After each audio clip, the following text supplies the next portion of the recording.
No is a lie. I do not like to be told no.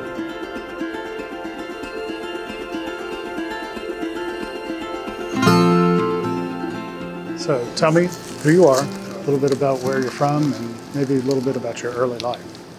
Hi, my name is Pam G. Eudaric, and I put the G in there because I'm an attorney, and when you're an attorney, you always use that middle initial, G. It stands for Gandal, which my parents tell me is the French translation of a Swahili word for understanding. I've never heard it said. I have no idea what it was, and I didn't even know I had a middle name till I was quite grown. I'm one of three. I have an older brother. His name is Claude, and then my sister was Philippe. So my father called her Fille, which is why my art gallery is called Ma Fille Art Gallery. And to make it clear, obviously my father was from France, Paris, France. And the reason why I don't speak French, unfortunately, my parents got a divorce when I was fairly young. And when I would talk to him and I would speak French, he would say, you know, that's okay, baby. English is fine. Of course, he spoke like 7 languages. I am from Christiansted, St. Croix, in the United States Virgin Islands. St. Croix is approximately 7 miles by, say, 27, 28 miles wide or long. It's always pleasant weather, and our seasons are different than they are in the United States. We have what we call a drought season, hurricane season, rainy season. We don't have, you know, what you traditionally have is spring, summer, fall. We certainly don't have winter. Everything is always green and plush, and there's fabulous trees, the flamboyant tree, and there's always fruit. There's tamarind fruit, guava, kinip, there's sea grapes, and everybody knows who you are. I remember one time when I was little, I said damn in class, and when I got home, my mother said, really, damn?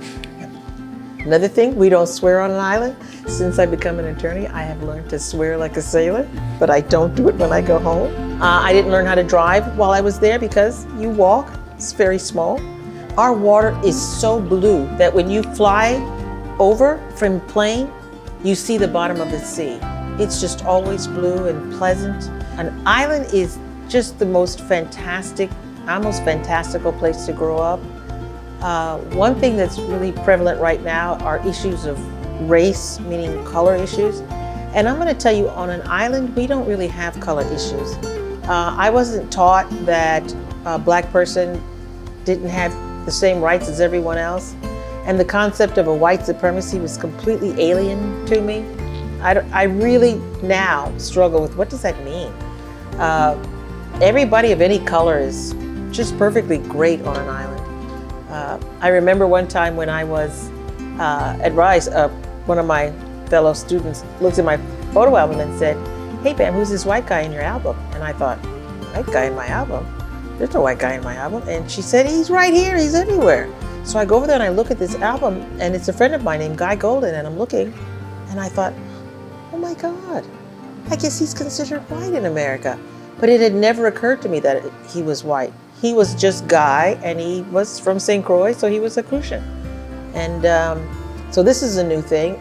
You guys have a lot of categories in the United States. You divide people up into who is white or black or Mexican. You guys have a Jewish division. And I just wasn't raised with that, so I don't see it. I don't really quite understand it. And the fact that I have to intellectualize those concepts, that I have to think about them, it means to me that they're lies. Because if I see a tree and I look at it, the tree is green. And it is a tree and not a cow. But if I have to look at people and make a decision about what classification they are, it has to be a lie because it's not real. I have to be taught these things. And so I feel kind of a little bit of sadness, I'm going to say, for the whole concept of race being a concept of color. We have divisions, of course, on an island, and ours are about which island you're from. So maybe one person is a Bajan, a Trinidadian, or a Jamaican. But when I came to the United States and I said, oh, that person is a Jamaican and that person is a Trinidadian, what I found was Americans looked at me and said, what are you talking about? They're all the same. How do you see a difference between a Jamaican and a Trinidadian? And then that's when I discovered that those separations, those classifications were also a lie. Because if you can't just look at me and say she's a Kusha, or you can't just look at somebody from Jamaica and say there's a Jamaican, then that means that those concepts are also lies. It's one of the things that an island gives you. An island is so open and beautiful, and everything is always yes. What climate is it? Yes, it's perfect. Is it raining? Yes, but the rain is awesome. Are you hungry? There's fruit on the tree. An island raises you with yes. And this is how I became a woman, a person that is just completely committed to the concept of yes. It's always yes. And I think that's a lot about who I am.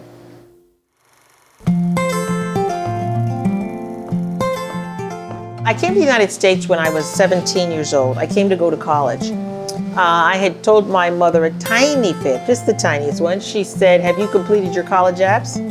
And I said, "Absolutely." Of course I hadn't. But I had received a lot of invitations from a lot of colleges. And without trying to sound a little pompous, I did well on my SAT scores. So I had hundreds of these invitations. And I just always, when they came in the mail, I stuck them in a shoebox. So I took all my shoe boxes to my guidance counselor. And she was from Texas, and she went like this, and she said, go to Rice. And that's located in Houston, Texas. I went to Rice on, actually, thank you. I had a full scholarship because of my national merit ranking on the SAT. And I went there to be an engineer. But, Rice is just the most amazing school. When you go downstairs in the morning, there's people there and they say, "What would you like to eat?" And I used to say, "I want eggs." But pretty soon they know you. And they say, "Do you want cheese in your eggs?" "Yes, I do." They loved us at Rice, which was very necessary for me.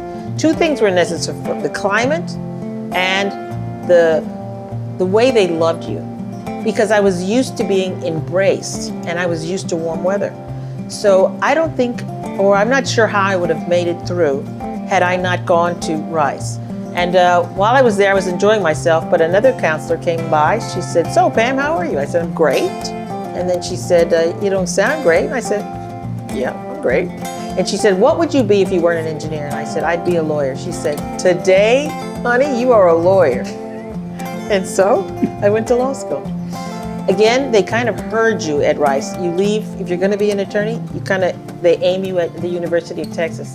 And so I went to the University of Texas.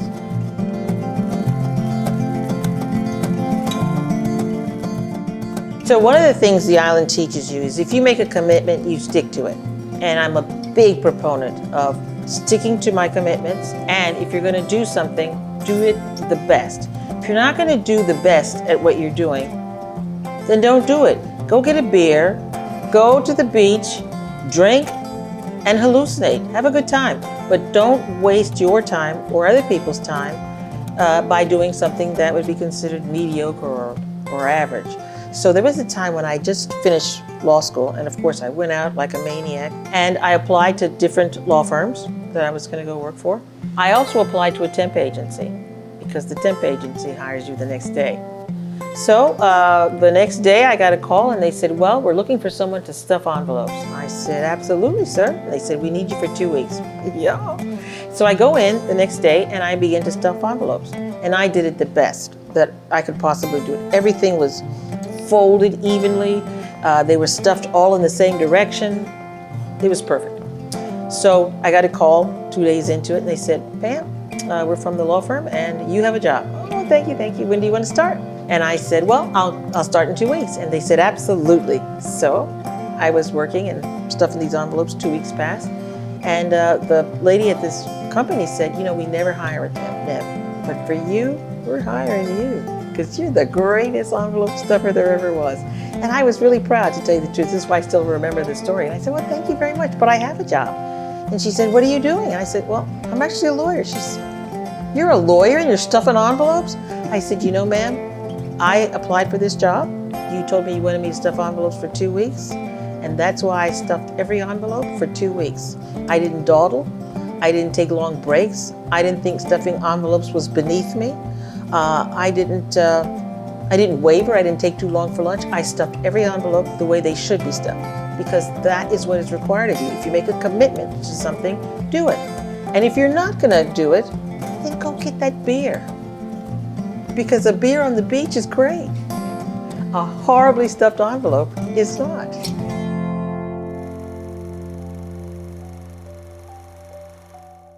I was a lawyer for a very long time. I was a lawyer for over 20 years. And I've had a lot of great experiences. And I worked for some of the oldest law firms in Dallas County, as well as some of the largest. And this time I was working for a law firm, and it was a really incredible size. We took up 3 floors.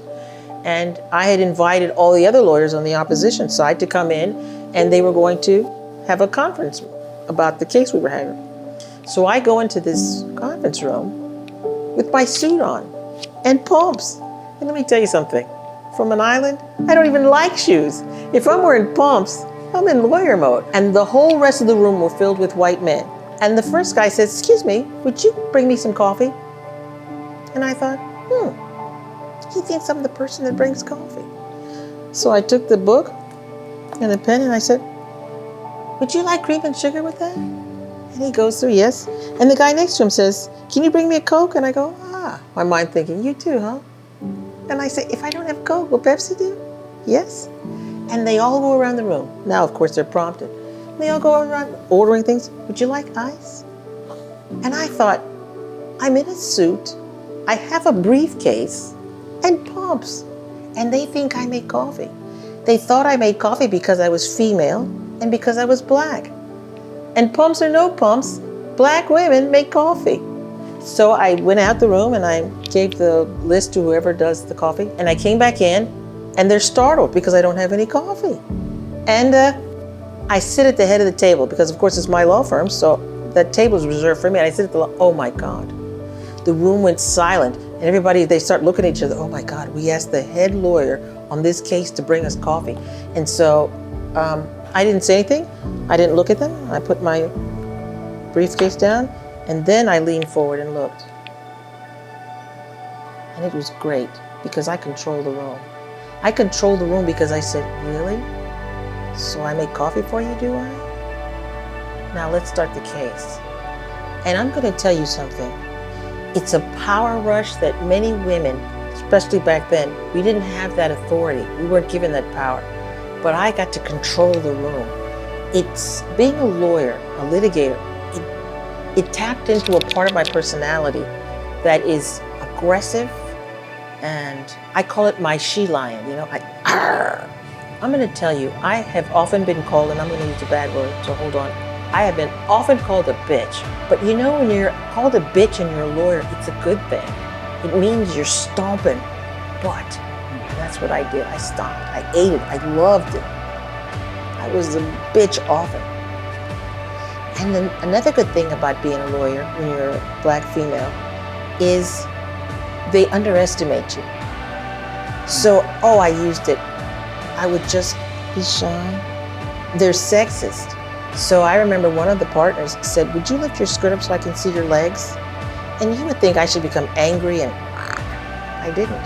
I just said, some people think I look like I freak, but I don't. Is there anything else I can do for you?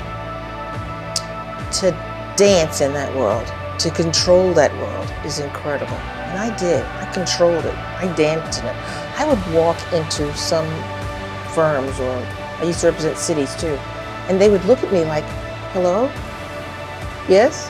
I'd say, "I'm from the law firm." And they'd say, "Yeah? What do you want?" And I'd say, "I'm your lawyer." And you could see, there's always a pause. Because they don't want to say anything, but they're so caught off guard. And you know what?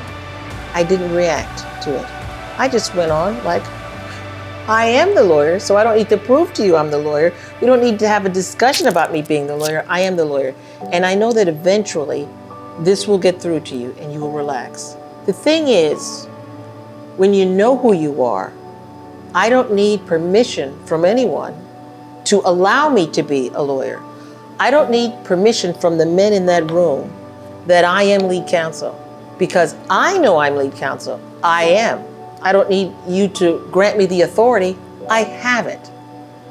And it's a really great, powerful feeling.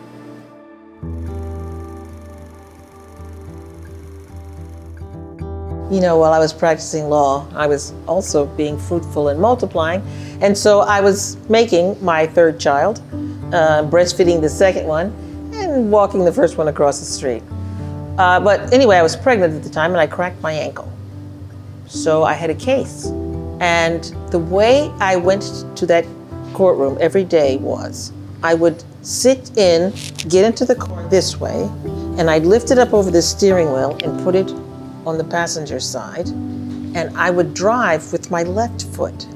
And then to get out, you have to do the reverse. You have to grab that ankle, put it over the steering wheel, and do it. And this was actually quite a difficult case, but I did that every day and won.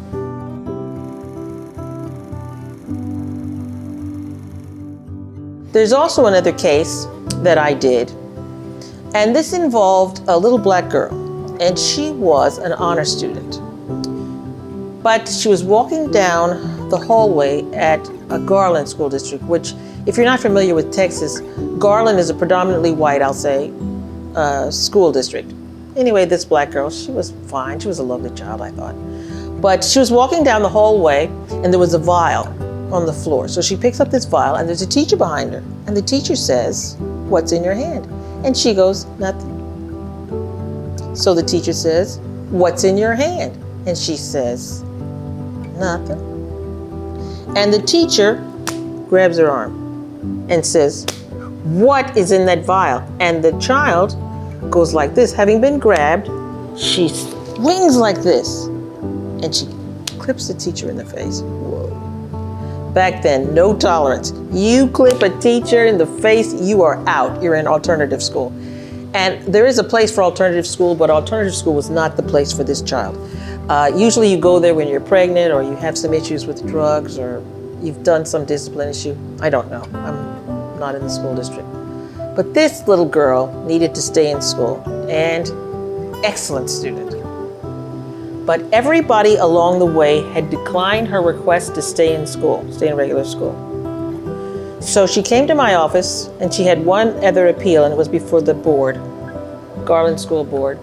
And this little girl, I would talk to her and I'd ask her questions, and every time I would talk to her, she'd go, "No." And I'd ask her another question, she'd say, "Yeah." And I said, "Sweetheart, are you angry with me?" And she said, "No." I said, "Then this is a pattern you've picked up that we're going to lose for this case." Let me tell you, oftentimes when I tell people, change your body language and the way you speak for this particular incident, sometimes I'm told, "What, you want me to be white?" No. When I have to go into court, I have to speak legalese. When I go to France, I should speak French. When I go to Spain, I need to speak Spanish. When you're in Carlin, I told her, "Baby, you speak Carlinese," which I made up, before the Carlin School Board. So when you say yes, you can't say yeah. You say yes like this in Carlin. "Yes, ma'am." And you say no like this. "No, sir." And if you don't understand something, you don't say, "What?" You say, "I'm sorry, but I don't understand what you're saying." And I said, "Honey, I want you to go and I want you to practice that until we have our hearing." So we go there, and the first words out of her mouth were, "Yes, sir." And I saw the teacher physically move. Like, who the heck is this? I saw the principal move. Because you see, these are subtleties that come from an understanding of different cultures, different races, different religions. We all may speak English, but it's not all the same English. I say has and I'm Lyman, and that's English. You may say it's 3:30, and that's your English. And maybe you say, yeah, that's your English. But in Carlin, it's yes, ma'am. So we go through this whole trial, and what I showed the people at the board was I said, this is a story that I remember as a child. A king had a queen. Oh my God, he loved this queen beyond life. So he had to go off to war one day, and he said, "Sweetheart, I hate to leave you, but I have to go off to war. But I'm going to build you a huge tower, and I'm going to put guards all around the tower, and you're going to be safe, and I'll be back. And as he's walking away, he looks back and he sees the guard. And he says, oh my God, I forgot. Who's going to guard the guard against doing harm to my queen? This was the same story, because that child was the queen to her father. He loved her beyond words, but he had to go to war, meaning he had to go off to work. And he said, it's okay, baby.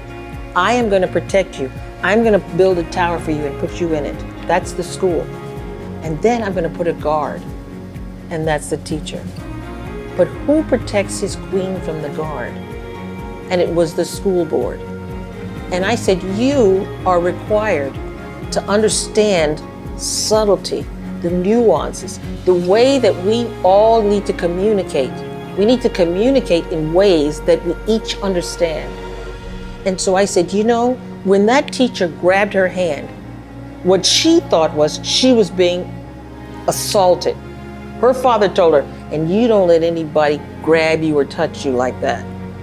In St. Croix, if somebody grabbed my arm, I wouldn't have been so aggrieved that I snatched my arm away. But that does not make it the only way that is correct.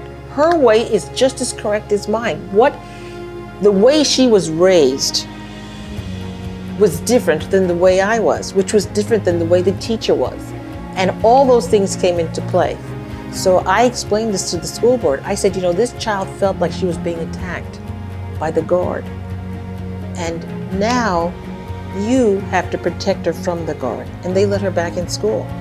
But one of the things I told her, I said, now, let me tell you, they are waiting for you to mess up. Don't you dare. I want you to get up out of this chair, and I want you to go over to your teacher and say, I apologize, and I'm looking forward to being back in school. I missed it, and I can't wait. And I want you to say the same thing to the principal, because those are the words that Carlin speaks. And she went over there, and they hugged her, they embraced her, and she graduated. She's in college. Great story. But I think that there are truths within truths. And it's incumbent upon us to be big enough, to see enough, embrace enough, that we are able to communicate in all the parts of the world that we are trying to expose ourselves to.